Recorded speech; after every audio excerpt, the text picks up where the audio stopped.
I'd been managing the front desk of the small boutique hotel off Elm Street for almost 3 years before Lorenzo breezed through the revolving door one quiet Thursday in late September and asked, in an accent that rolled like distant thunder, whether we had any vacancies with a balcony that caught the sunrise.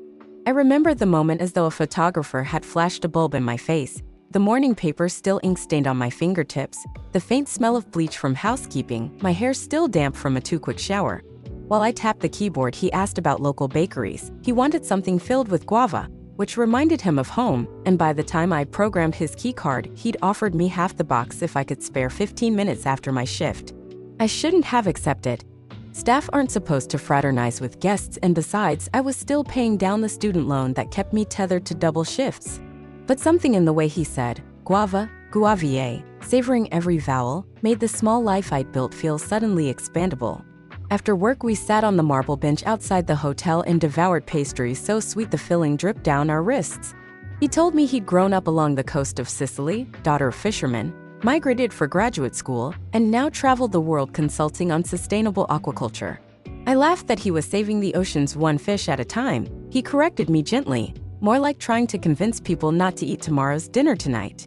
When I finally glanced at my phone, it was nearly midnight. For the next week, he made excuses to linger in the lobby, asking where to find the best jazz bar, whether I'd mind translating an email from a supplier in Brazil. My Portuguese stretches exactly to ordering feijoada, but he didn't seem to care. And once just waiting until a queue formed behind him so we could keep talking. On his last morning, he slid a postcard across the desk, an illustration of a bright red fishing boat, his handwriting on the back looping like nets cast into water. Call me if you ever crave guava again. 2 months later, I was dialing it. He answered on the second ring, remembered my middle name, asked if I had finally tried guava on gelato like he'd instructed. I confessed I hadn't, and he promised to rectify that failing if I met him at the farmer's market that Saturday. It rained so hard the canvas stall shivered, but he arrived with an umbrella built for two and a thermos of espresso so strong I felt my pulse in my teeth. By the time the clouds split and sunlight spilled onto the cobblestones, I was asking whether wanderers ever stopped wandering. He said sometimes they paused to admire a view, and perhaps this one was worth the pause. Lorenzo's 3-week consulting job stretched into 2 seasons. He rented an apartment 20 minutes from mine and stocked the fridge with olives the size of marbles and wines whose labels he translated as poetry. He asked questions no one else bothered with, what song had been stuck in my head since childhood, what color I'd paint a room if no one else had to see it, and listened to the answers like they were coordinates on a map to buried treasure. I, who prided myself on independence, found myself leaving toothbrushes at his sink, sweaters on his chair. The first time a red flag waved, it was tiny, like those cocktail umbrellas you stick into overpriced drinks. We were cooking dinner. Actually, he was cooking and I was mostly stealing roasted peppers off the cutting board when my sister called. Elise speaks quickly, every sentence a race she insists on winning, and Lorenzo found the speed funny. Afterward, he chuckled and said, "In my country, women talk half that fast. Words taste better when you let them breathe." I laughed it off, even repeated it to Elise, convincing both of us it was charming. By spring, he spent 5 nights a week at my place, explaining that his lease was nearly up and it made no sense to renew when we were already orbiting the same moon. Rent in the city is a beast that devours paychecks, so I agreed. We moved his clothes, his coffee grinder, the stack of leather-bound notebooks he never let me read, and suddenly my 1-bedroom felt like a suitcase bursting at the seams.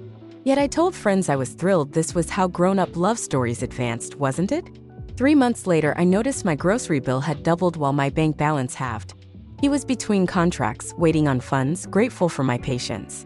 I swallowed nerves and floated the idea of splitting utilities. He kissed my forehead, murmured that accountants were for people who measured affection in decimals. I laughed again, my default response to discomfort, and paid the electricity. The imbalance grew like mold, slow, silent, almost invisible until it colonized everything. He borrowed my laptop most mornings, ostensibly to search for contracts, but I'd come home to find open tabs of football highlights and half-written blog posts about Sicilian folklore. One evening, I asked whether he'd sent the proposal to the Norwegian seafood firm he'd mentioned. He smiled at my reflection in the kettle and said opportunity required patience like wine. That same night, we attended my friend Maya's engagement party. Lorenzo charmed the entire room, telling stories about diving for sea urchins at sunrise, about singing Verdi beneath castle ruins. When Maya's brother complimented my promotion to shift supervisor, Lorenzo interjected, Karina works too hard for too little. I'll have her in Europe by Christmas. Everyone laughed. I flushed with pride but also, though I wouldn't name it, unease. Weeks slid by. My phone logs filled with calls labeled unknown that Lorenzo always took on the balcony, voice low. I told myself they were clients.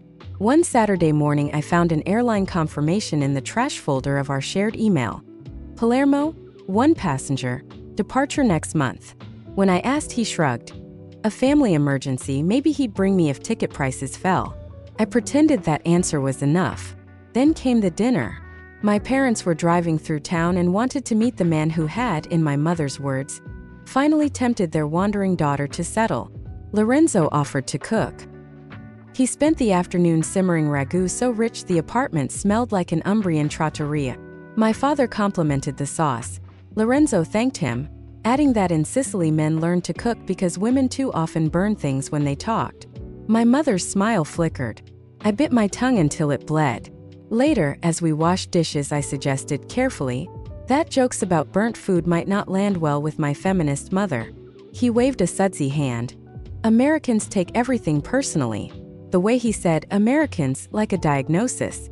Somewhere inside me a switch flipped from amber to red, but I buried it beneath dessert.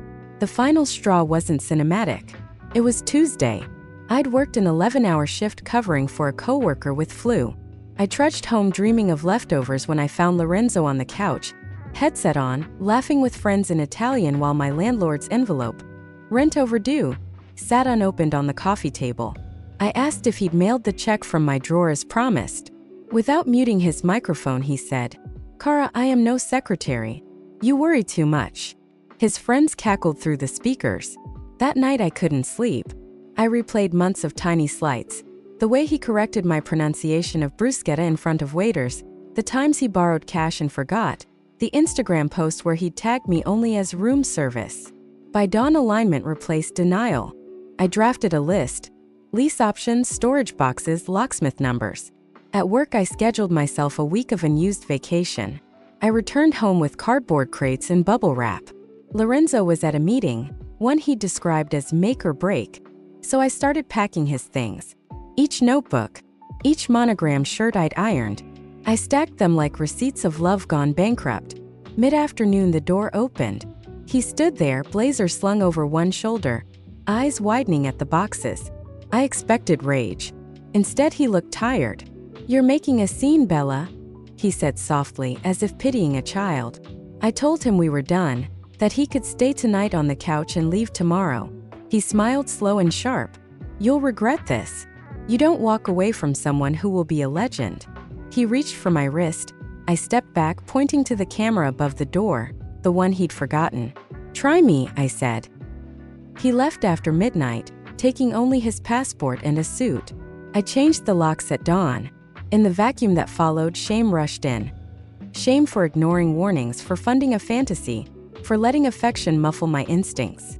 I doused the apartment in lemon cleaner and still smelled his cologne. I blocked his number. I cried into the radiator at 3 a.m. 3 days later, an email arrived from a woman named Chiara. She introduced herself as Lorenzo's sister, writing in polite, formal English. She apologized for intruding but thought I deserved honesty. Lorenzo, she said, had not lived in Sicily since he was 19. He dropped out of university, drifted across Europe, perfecting charm as currency. He was not a consultant. He was a seasonal tour guide who exaggerated roles into titles. He had, Chiara admitted, a habit of letting women subsidize his adventures. I stared at the screen until the letters blurred. Then I laughed. It wasn't joy, it was the sound of glass cracking under heat, pressure finally releasing. I replied with thanks and a single request. Please tell him I will not be part of his anthology of conquests. That night I met Maya for dinner. I confessed everything, the money, the insults, the sister's email. Maya listened, then asked a question no one else had. What do you want now? I didn't know. But as I walked home, city lights puddling on wet pavement, a possibility flickered. Maybe what I wanted was to start over, to edit my own story instead of appearing as a footnote in someone else's. 2 weeks passed. I moved furniture, canceled shared subscriptions, enrolled in a night course on hospitality management, one step toward leaving the front desk for event planning. I started running at dawn, filling lungs that had forgotten capacity. I expected silence from Lorenzo. What came instead was a letter, postmarked Palermo, addressed in handwriting I'd once considered art. The envelope was thin, like apologies stretched too far. I placed it, unopened, into the shredder. Spring bled into summer. Heat draped the city, heavy as wool, and with it came an unfamiliar lightness in me, as though shedding Lorenzo's orbit rewired gravity. I repainted the living room a color the hardware store called sea glass, but that looked more like hope. I filled the balcony with basil and mint and invited Elise for brunches where we ate tomatoes still warm from the market and laughed at how love can taste sweet and still rot your teeth. By August the night class ended. I aced the final project, an event proposal for a nonprofit gala, and my instructor forwarded my resume to a boutique agency downtown.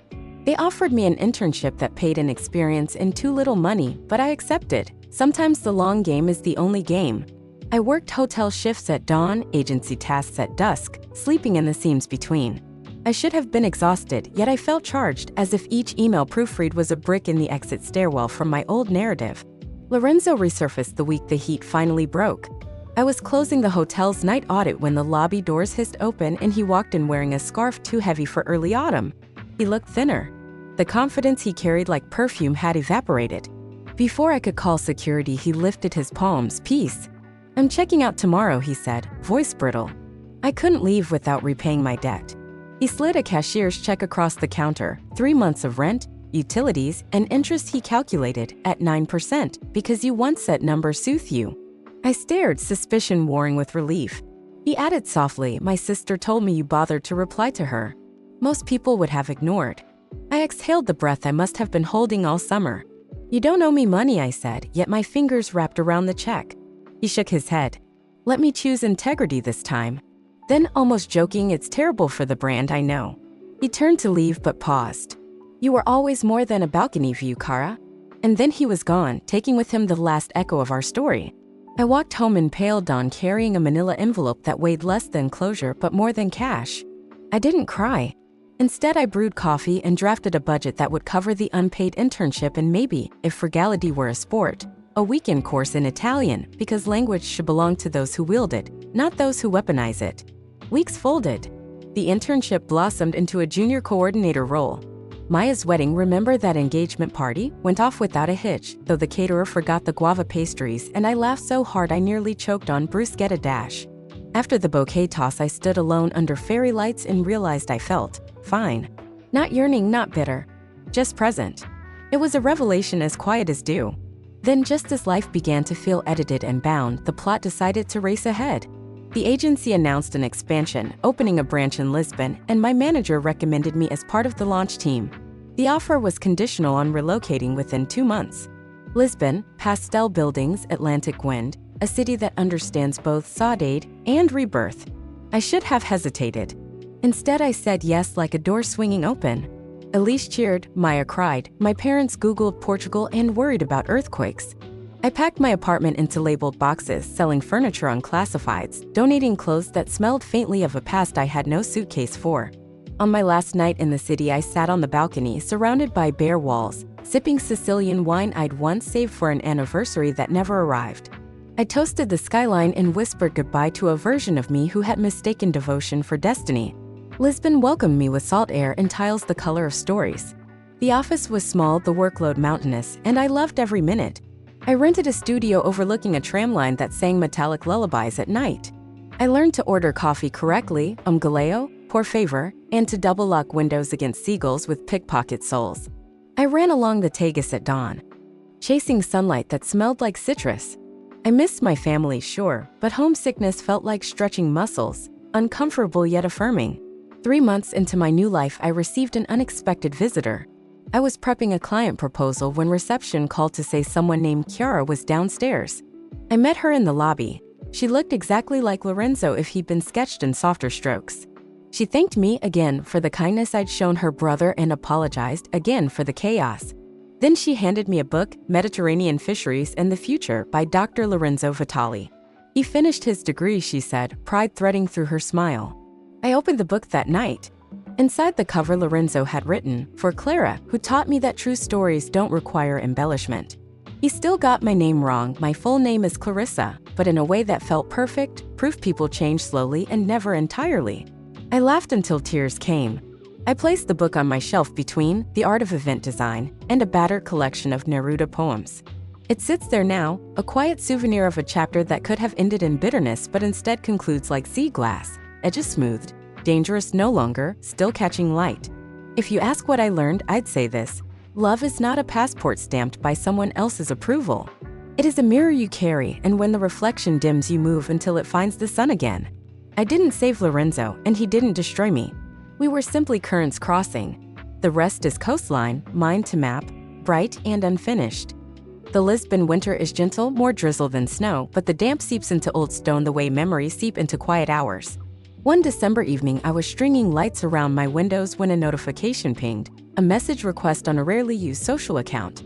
The sender's name, unknown, but the profile picture was my own face, cropped from a hotel staff photo. Heart thudding, I opened it.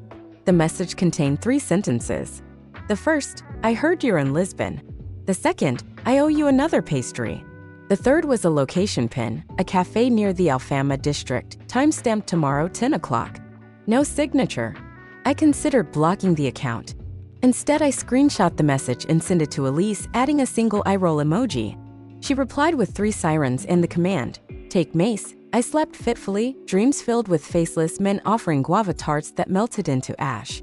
Curiosity 1. The cafe sat on a crooked alley, all blue tiles and the smell of cinnamon. I arrived early, chose a corner table facing the door, and wrapped my hands around a bowl of chatalimau dash. At 10:07 the bell jingled and he walked in, not Lorenzo, but a tall man with wind-tousled hair and a canvas satchel. He scanned the room, spotted me, and smiled, lifting a bakery box like a white flag. "I'm Marco," he said, Italian lilt unmistakable yet distinct from Lorenzo's softer. "Chiara asked me to drop this off. She said you never did get the proper guava pastry." He slid the box across, then produced an envelope. And this from her mother. Inside the envelope was a watercolor postcard of the Sicilian coast, waves and shades of teal. On the back, in careful English, "Thank you for steering my son back to the sea." I traced the brushstrokes, emotions nodding unexpected. Marco ordered espresso and joined me, explaining he worked with Lorenzo on a marine renewal project funded by the EU. Lorenzo had spoken of me, not by name, but the woman who reminds me truth swims faster than lies. I laughed, a sound equal parts incredulous and warmed. Marco asked about my job, my adjustment to Portugal, whether I missed American peanut butter. Yes, desperately. Conversation flowed like a river finding familiar banks. When we parted, he tapped the pastry box. "Eat it warm," he advised, "or the guava forgets its purpose." Back at my flat, I heated the pastry, the filling fragrant, and took a bite. Memories flooded, bench outside the hotel, sticky laughter, and instead of sadness I tasted distance, the comfortable space-time builds around old wounds. I finished the pastry, licked the sugar from my lips, and opened my laptop to email Chiara a thank you. Days shortened, deadlines multiplied, and soon the holidays arrived. My colleagues dispersed across Europe. I chose to stay, intrigued by the idea of Christmas lights on palm trees. On Christmas Eve, I walked the Bikes district, where carolers sang in Portuguese under strings of lanterns. I paused at a stall selling hand-painted ornaments and bought one shaped like a tiny fish, silver scales glittering. Back home, I hung it in the window, a nod to the sea that carried so many stories into and out of my life. January brought storms, and with them, Marco.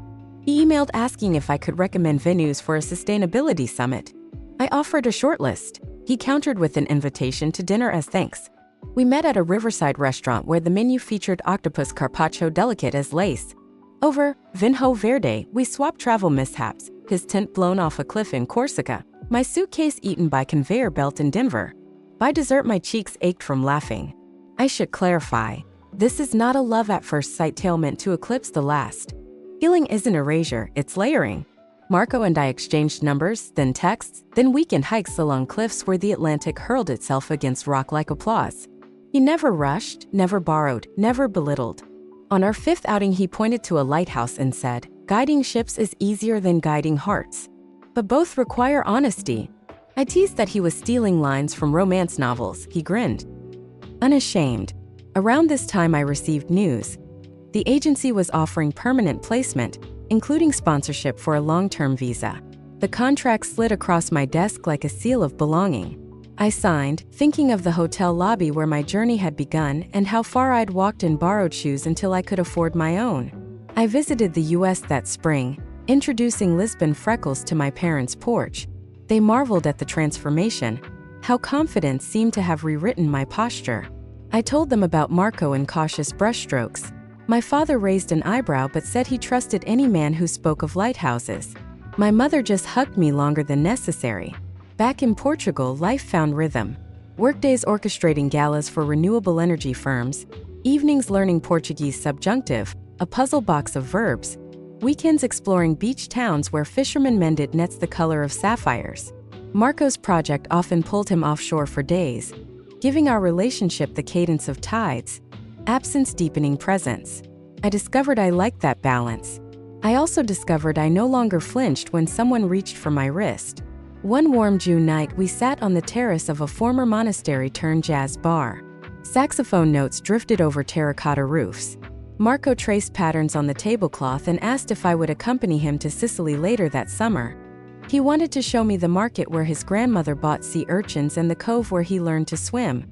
I felt a ghost of hesitation. Sicily, home turf of a past ghost. But then I remembered the sea glass on my shelf, proof that fragments can shape beauty. I said yes.